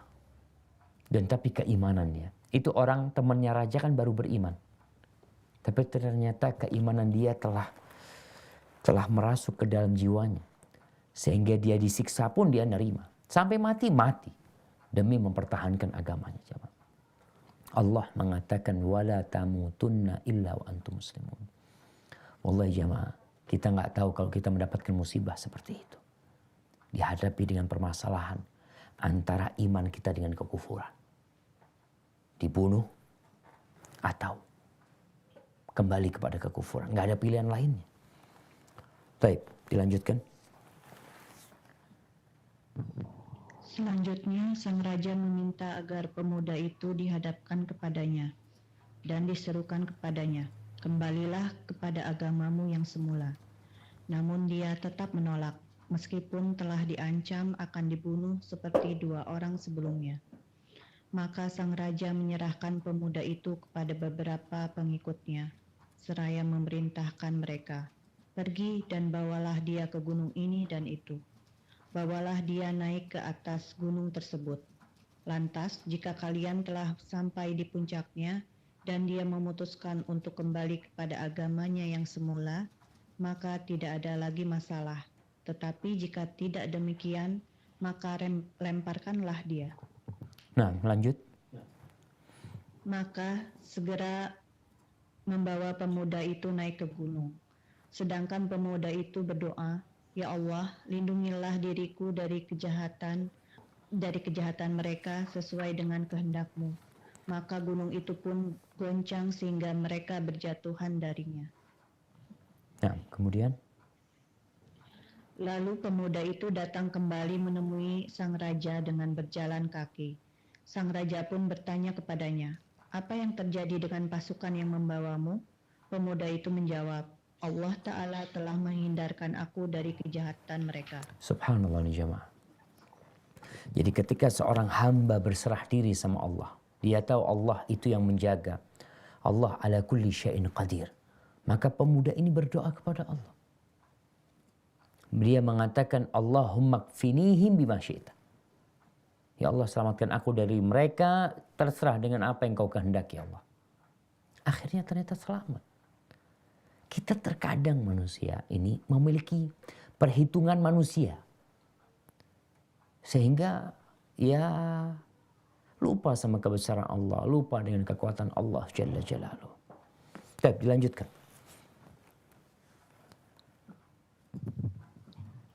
Kemudian pemuda itu diserahkan oleh sang raja kepada pasukan lain, seraya diperintahkan kepada mereka, "Pergilah kalian dan bawalah dia, anak ini dengan perahu ke tengah-tengah laut. Jika dia mau kembali kepada agamanya semula, maka dia akan selamat. Tetapi jika tidak mau, maka lemparkanlah dia ke tengah lautan." Kemudian mereka berangkat lalu membawa pemuda itu. Sedangkan pemuda itu berdoa, "Ya Allah, selamatkanlah aku dari mereka sesuai dengan kehendak-Mu." Lantas kapal itu pun terbalik dan mereka tenggelam karenanya. Lanjut. Nah. Setelah itu, dengan berjalan kaki, si pemuda datang menemui sang raja lagi. Sang raja pun bertanya kepadanya, "Apa yang terjadi dengan orang-orang yang bersamamu?" Pemuda itu pun menjawab, "Allah Ta'ala telah menyelamatkanku dari kejahatan mereka." Subhanallah jamaah. Lebih Anak nggak kebayang ya kalau bicara tentang hidayah Allah ya. Nggak kebayang. Sang raja lihat pemuda ini selamat. Pasukannya mati semua. Apa tidak tergerak hatinya untuk beriman? Oh berarti pemuda ini benar gitu. Aku akan beriman dengan dia. Namun biasanya jabatan, kekuasaan itu membuat orang jadi sombong. Jadi sombong dia. Sehingga dia tidak susah menerima kebenaran. Berbeda dengan orang-orang yang tidak ada kesombongan di dirinya. Karena sejatinya kesombongan itu adalah batarul haqqi wa ghamtun nas. Menolak kebenaran dan meremehkan orang. Ini yang terjadi dengan raja ini. Dia menolak kebenaran, bahkan meremehkan. Suruh bawa lagi ke gunung, nggak bisa, lautan mati, datang lagi nih pemuda. Tapi ternyata tidak tergerak hatinya. Kemudian apa kata pemuda ini? Silahkan dibaca. Lebih lanjut, pemuda itu berkata kepada sang raja, Sesungguhnya engkau tidak akan dapat membunuhku sebelum engkau melakukan apa yang aku perintahkan. Apa yang harus kulakukan? Tanya sang raja. Pemuda itu menjelaskan, pertama-tama engkau harus mengumpulkan orang-orang di satu tanah lapang. Lalu engkau menyalibku di sebatang pohon. Lantas ambillah panah dari tempat panahku dan letakkanlah panah itu pada busurnya. Kemudian ucapkanlah, Bismillahirrabbilgulam, dengan menyebut nama Allah, Rabb pemuda ini. Maka lepaskanlah panah itu ke arahku. Sungguh, jika engkau telah melakukan itu, niscaya kamu akan dapat membunuhku. Masya Allah. Pemuda ini mau mati setelah berdakwah. Dia ingin dakwah dia didengar oleh semua orang. Sehingga dia minta kepada raja ini, kalau engkau ingin membunuhku, nggak apa-apa aku mati. Kalau kau ingin membunuhku, kau kumpulkan semua orang dulu. Kemudian bunuhlah aku. Dengan mengatakan Bismillahi Rabbil Ghulam. Dengan nama Allah, Robnya anak ini. Si raja tidak kebayang apa-apa. Yang kebayang dia bisa membunuh anak ini. Terus apa yang terjadi? Silahkan.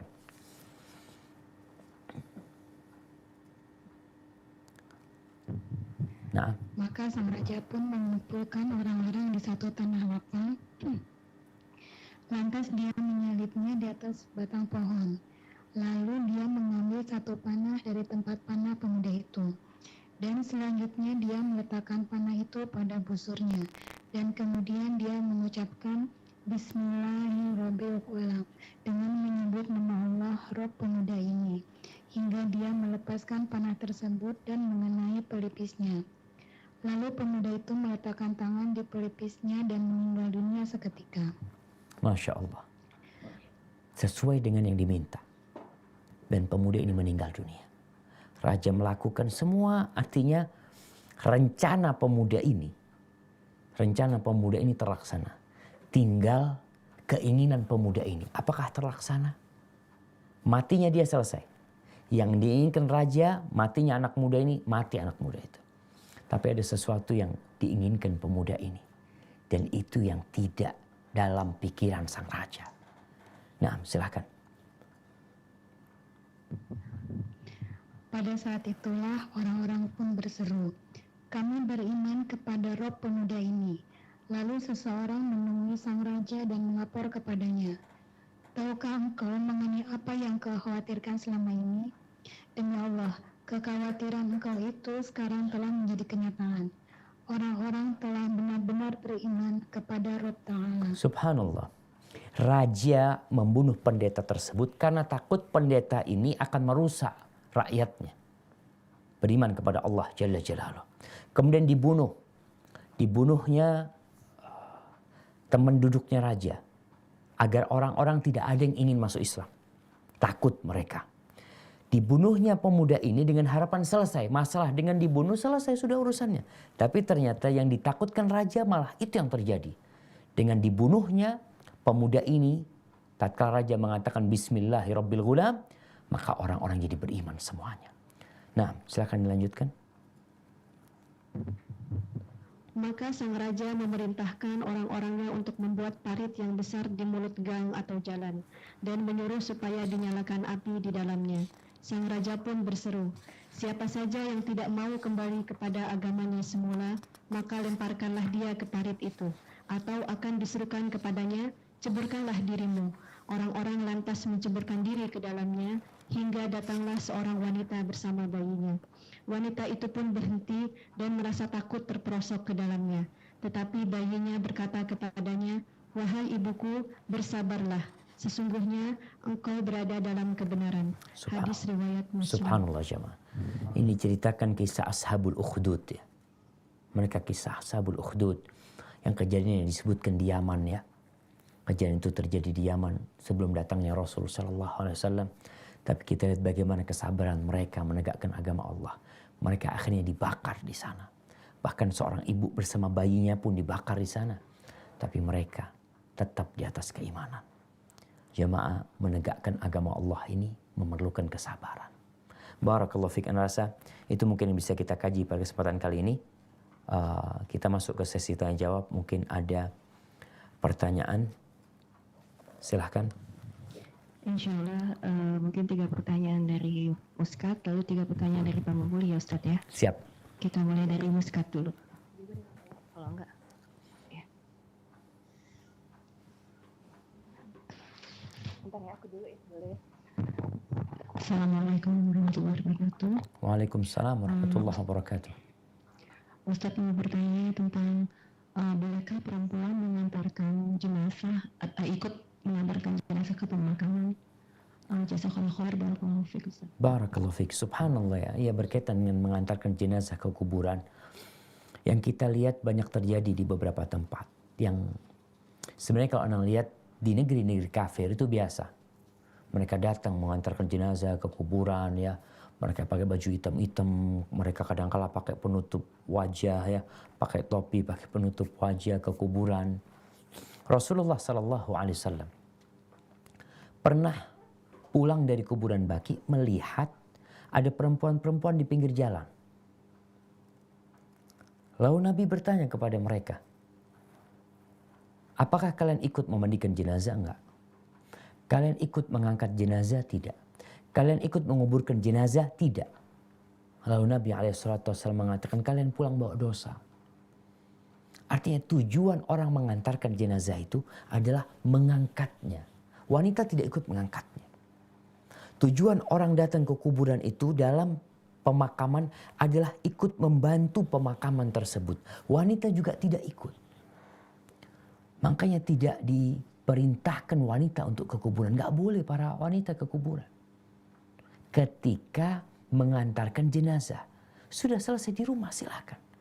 Nanti setelah dimakamkan mau ziarah kubur tafadhol. Tapi ketika masa pemakaman itu masa orang memerlukan konsentrasi di sana ya. Untuk memakamkan. Maka para wanita tidak ikut dalam pemakaman tersebut. Berkaitan dengan hukum ziarah kubur bagi wanita. Ada yang mengatakan satu haram. Tapi satu mengatakan nggak apa-apa dan anda lihat yang mengatakan disunahkan bagi wanita untuk ziarah kubur. Itu pendapat lebih kuat. Tapi tidak mengantarkan jenazah ke kuburan. Karena sejatinya dia nggak ikut apa-apa. Dia tidak ikut menggali kuburan. Dia tidak ikut ngambil tanah untuk menguburkan. Bahkan banyak wanita-wanita yang ke kuburan ketika pemakaman merepotkan orang yang di kuburan. Jadi fitnah juga kadangkala ya. Mereka tidak menggunakan pakaian yang syar'i, kemudian mereka di situ ada yang pingsan, ada yang nangis-nangis di sana. Maka itu yang seharusnya dilakukan wanita. Jadi dia tidak boleh mengantarkan jenazah ke kuburan. Nabi SAW melarang hal itu. Adapun untuk ziarah kubur, silahkan ketika dia mau ziarah kubur selama dengan aturan dan adab yang syar'i diperbolehkan. Barakallahu fiik.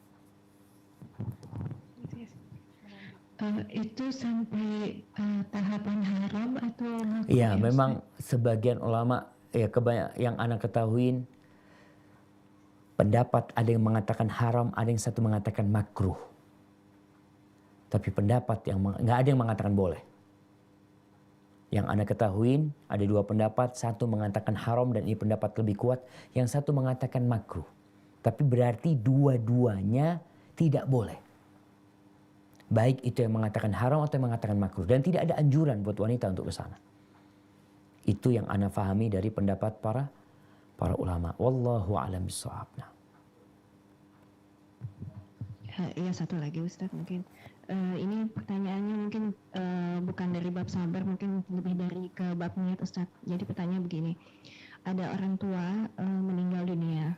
Lalu ketika meninggal itu sudah ditanya ke kerabat, ke kawan-kawan apakah ada hutang piutang, lalu saat itu tidak ada yang menjawab. Tapi seiring waktu 10 tahun kemudian anaknya ini teringat sepertinya sang ibu ini pernah melakukan arisan, tetapi kita nggak tahu posisi arisan apakah beliau ini ada hutang atau tidak. Lalu kita coba tanyakan lagi ke teman-temannya, tapi kabarnya teman-temannya sudah ada yang meninggal, ada pun juga sudah mulai pikun Ustaz. Lalu niat uang yang akan diberikan untuk membayar arisan itu apakah bisa kita niatkan, kita alokasikan ke tempat lain supaya ya kita juga nggak tahu apakah ada hutang atau tidak, tapi jadi niat yang kita akan membayar hutang kita alokasikan untuk niat sedekah. Itu bagaimana Ustaz hukumnya? Iya. Barakallahu fik ya. Berkaitan dengan hutang piutang yang kita tahu mayit itu diampuni dosa-dosanya kecuali masalah hutang. Bagaimana kalau kita nggak tahu? Atau kita ragu? Kalau nggak tahu selesai, kita sudah tanya nggak ada, berarti tanggungan kita selesai. Tapi kalau ternyata kita ragu, mungkin ya punya utang. Tapi ternyata ada orang-orang yang nggak bisa ditanya lagi, ibu punya utang apa enggak. Bagaimana sekarang untuk menyelesaikan hal itu? Maka nggak ada masalah, dia ambil itu uang sebesar yang dia kira-kira. Ibu kita punya utang arisan, kemudian kita sedekahkan. Sehingga kalau nanti ternyata memang ibu punya utang, kan akan ditagih pada hari kiamat. Mereka yang nagih itu nggak pakai duit lagi. Tapi ada pahala sedekah dari uang yang senilai dengan utang tersebut, itu yang akan dibayarkan kepada mereka. Sehingga tidak ada tanggungan buat orang tua kita. Karena ada pahala yang memang sudah dipersiapkan untuk bayar utang. Dia niatkan memang untuk bayar utang itu. Cuma nggak ketahuan siapa orang itu. Sehingga orang yang akan datang meminta uangnya, kita sudah siapkan pahala untuk membayarkannya. Maka dengan cara seperti itu insya Allah tidak ada masalah ketika pada hisab pada hari akhir itu ya. Wallahu a'lam bishawab. Jazakallahu Ustaz. Mungkin langsung dari Prabu Mulih bisa ditanyakan pertanyaannya langsung. Siap, Prabu Mulih nih.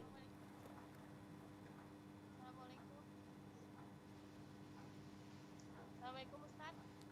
Waalaikumsalam warahmatullahi. Suaranya kurang besar nih. Jelas Ustaz. Masih kecil ya Ustaz? Masih kecil. Mas. Jelas Ustaz. Oh, udah jelas nih. Nah, fadhali. Bagaimana agar bisa tetap bersabar dalam keadaan fakir dan terlilit utang, Ustaz? Bagaimana? Agar tetap bisa sabar dalam keadaan fakir dan terlilit hutang. Masya Allah jamaah. Ini ada dua pertanyaan. Bagaimana tetap sabar, fakir, dan terlilit hutang? Yang memotivasi kita untuk bersabar itu, salah satunya kita mengetahui fadilah orang yang sabar. Kemudian kalau bisa ditingkatkan jadi orang yang ridha. Kita tahu tidak akan menimpa kita sesuatu kecuali yang sudah Allah tentukan. Percaya dengan takdir Allah. Kita cuma menjalaninya. Kemudian bersyukur. Tingkat syukur ini karena kita tahu ya Allah, pasti takdir Allah itu indah.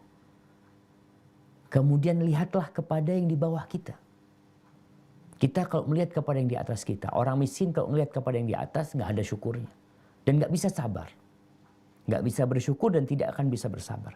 Tapi apabila dia melihat kepada yang di bawah dia, yang lebih susah dari dia, yang lebih parah hidupnya, kita cuma terlilit hutang. Ada orang yang cacat selama hidupnya. Udah miskin, cacat hidupnya. Kita alhamdulillah. Dan nikmat sehat lebih utama daripada nikmat uang.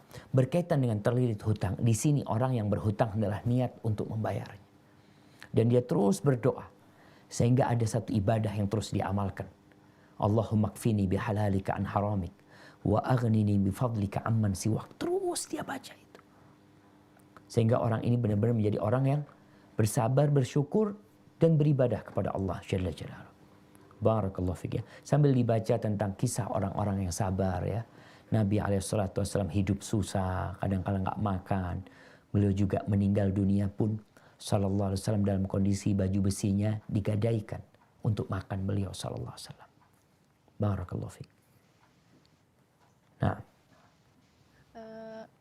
Ustadz, bagaimana caranya bersabar menghadapi orang tua yang belum bisa menerima hijrahnya kita dan bersabar memberitahu kebenarannya, Ustadz? Subhanallah ya. Ya. Tadi kita baca cerita bagaimana pemuda, bagaimana pendeta, bagaimana temannya raja, dan bagaimana anak muda ini, bagaimana mereka bersabarnya sampai mati. Dibelah kepalanya, digergaji. Artinya yang menimpa kita dari keluarga kita itu sangat ringan sekali.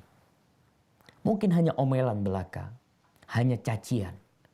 Maka kita harus melihat kepada mereka yang mereka dituntut bersabar sampai nyawa pun mereka korbankan. Kita yang hanya batasan dicaci maki, dicela.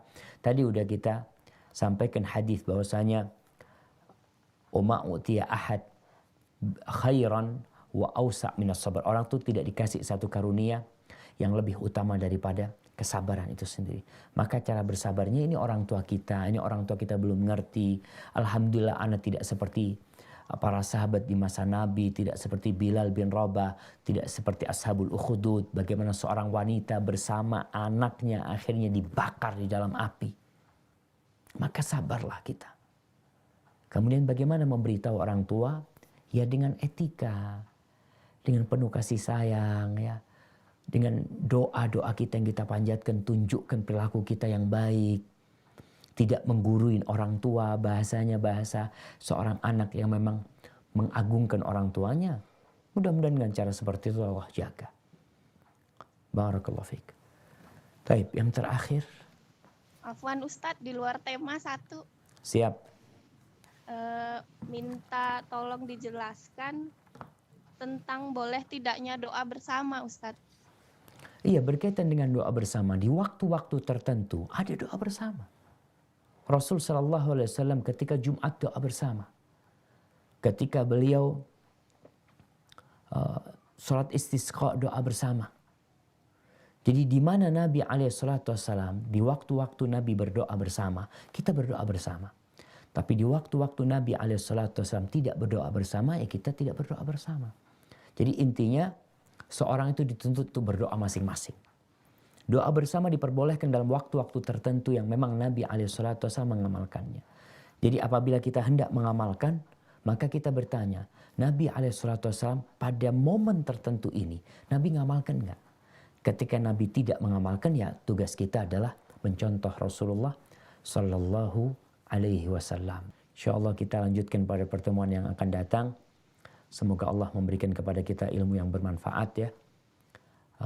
Mungkin ana tutup langsung. Subhanakallahumma wa bihamdika. Asyhadu an la ilaha illa anta astaghfiruka wa atubu ilaik. Wassalamualaikum warahmatullahi wabarakatuh.